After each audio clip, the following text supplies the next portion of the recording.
یہ ایک جھلستی ہوئی گرمیوں کا دن تھا۔ جنگل سنسان اور خاموش پڑا تھا۔ درخت ہلکی سی ہوا کے بغیر ساکت کھڑے تھے اور سورج آگ کی طرح آسمان سے برستا محسوس ہو رہا تھا۔ ایک بیچارہ لگڑ بگڑ ادھر ادھر بھٹک رہا تھا۔ اس کی زبان خشک ہو چکی تھی، گلا پیاس سے جل رہا تھا، ہر قدم پہلے سے زیادہ بھاری لگتا تھا۔ اچانک دور کہیں افق پر اسے کچھ چمکتا ہوا دکھائی دیا، ایک دریا۔ اس کا دل خوشی سے اچھل پڑا۔ وہ اپنی بچی کھچی طاقت سمیٹ کر دوڑ پڑا۔ اس کے پنجے دھول سے اڑتے ہوئے زمین پر پڑ رہے تھے۔ جب وہ آخر کار دریا کے کنارے پہنچا تو جھک کر تیزی سے پانی پینے لگا۔ ٹھنڈے پانی نے اس کے حلق کو ایسے سکون دیا جیسے کوئی دوا ہو۔ وہ پیتا گیا یہاں تک کہ پیٹ بھر گیا۔ پورے دن کے بعد پہلی بار لگڑ بگڑ نے سکون کا سانس لیا۔ یہ تو جنت ہے، اس نے سرگوشی کی۔ مگر جلد ہی ایک نیا خیال اس کے ذہن میں آیا۔ میں یہیں کیوں رکوں؟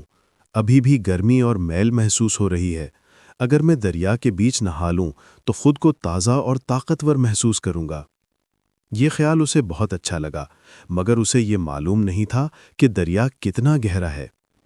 اسی وقت اس نے ایک لمبا اونٹ دیکھا جو قریب کھڑا تھا اور نہانے کے بعد اپنے بھورے بالوں سے پانی جھاڑ رہا تھا۔ لکڑ بگھڑ اس کے پاس ادب سے گیا۔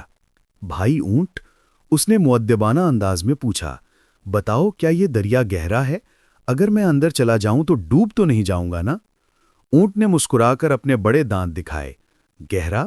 بالکل نہیں، پانی تو بس میرے گھٹنوں تک آتا ہے۔ دیکھو، میں تو ابھی وہیں نہا کر آیا ہوں، تم بھی جا سکتے ہو، کوئی خطرہ نہیں۔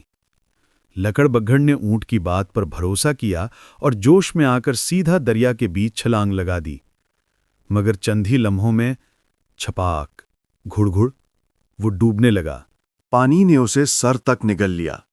وہ ہاتھ پاؤں مارنے لگا، چپکیاں مارنے لگا۔ اس کی آنکھوں میں خوف بھر گیا۔ بچاؤ، بچاؤ، میں ڈوب رہا ہوں، وہ چیخا۔ مگر کوئی نہ آیا۔ بڑی مشقت سے کھانستے اور ہانپتے ہوئے وہ کسی طرح کنارے تک پہنچا اور ریت پر گر گیا۔ جب اسے ہوش آیا تو غصے سے پھٹ پڑا۔ اونٹ کی طرف دیکھ کر چلایا، دھوکے باز، تم نے مجھ سے جھوٹ بولا، کہا تھا پانی گھٹنوں تک ہے، میں تو مر ہی گیا تھا۔ اونٹ نے سکون سے نیچے دیکھا، آرام سے کچھ پتے چباتے ہوئے بولا، او نادان بچے، میں نے جھوٹ نہیں بولا، میرے لیے پانی واقعی گھٹنوں تک ہے۔ مگر ذرا بتاؤ، کیا تمہاری ٹانگیں میری جیسی لمبی ہیں؟ تم نے میری بات پر بھروسہ کیا مگر اپنا دماغ استعمال کرنا بھول گئے۔ لکڑ بگھے کا چہرہ شرم سے لال ہو گیا۔ اسے احساس ہوا کہ اونٹ ٹھیک کہہ رہا ہے۔ اس نے سوچے سمجھے بغیر، جانچے بغیر چھلانگ لگا دی تھی۔ اس دن کے بعد لگڑ بگڑ نے یہ غلطی دوبارہ کبھی نہیں کی۔ زندگی میں ہر انسان دنیا کو اپنی نظر سے دیکھتا ہے۔ اونٹ نے سچ بولا، مگر وہ سچ لگڑ بگڑ کے لیے نہیں تھا۔ جو ایک کے لیے آسان ہے، وہ دوسرے کے لیے خطرناک ہو سکتا ہے۔ اسی لیے دوسروں کی باتوں پر اندھا دھند چلنا، چاہے نیت اچھی ہی کیوں نہ ہو، نقصان دہ ثابت ہو سکتا ہے۔ ہمیں سیکھنا چاہیے کہ فیصلے کرنے سے پہلے رکیں، سوچیں اور اپنی طاقت کا اندازہ لگائیں۔ دوسروں کا مشورہ قیمتی ہوتا ہے، مگر وہ ہماری عقل کی جگہ نہیں لے سکتا۔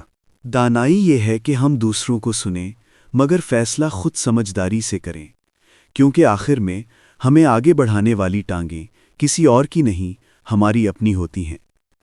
اگر یہ کہانی آپ کے دل کو چھو گئی ہو تو اسے دوسروں کے ساتھ ضرور شیئر کریں۔